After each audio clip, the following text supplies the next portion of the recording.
On Veterans Day, the Barnstable Comedy Club hosted a special one-man production of The American Soldier, performed and written by Douglas Taurel. The story is based off real letters from soldiers and features characters from the American Revolution through to the war in Afghanistan. It serves to honor the sacrifices veterans and their families make for this country and to show the difficulties they face after coming home.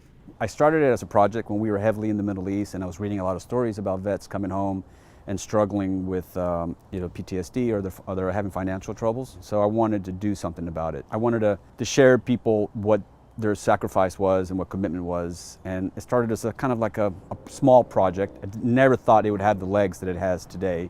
And most of my source material came from the New York Public Library. I would go to the New York Public Library and I would research veteran letters. And there's a plethora of books regarding veteran letters from every race, gender, color you can think of, from every war. And so I would just photocopy letters that moved me, and then I would create a pile of them. And then I would tell people about it, and then they would tell me about their letters, and then people would send me to podcasts, and they would send me to websites that contain letters. I think of the times I must have wondered how scared and homesick you must have been in that strange country called Vietnam. You know, the creation of this process just got bigger and bigger and bigger and bigger. Here we are.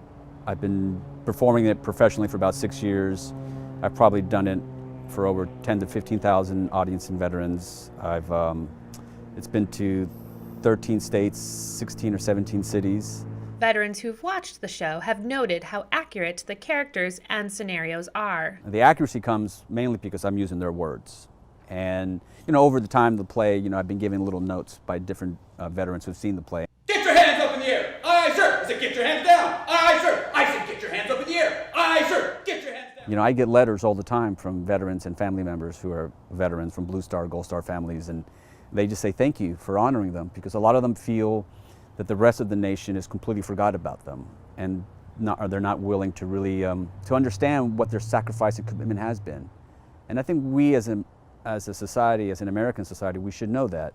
We can have many differences regarding politics and beliefs and opinions, but that's, I think, one thing I think every American can believe in and can agree that, you know, men and women of every ilk, race, and color have put on the uniform to defend this country that we call America.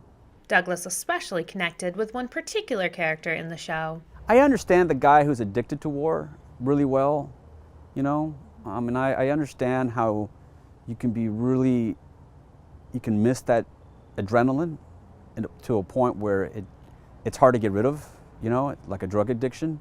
I can understand that, and I can only imagine what it must be like to fire a 50 caliber machine gun and to be with a bunch of your brothers and your friends who you've fought for and you've sacrificed for. And like the guy says, you know, 20 minutes of combat is probably more life than you can scrape together in a lifetime of doing something else. So a guy who's been in combat to go work a normal job, how do you adjust?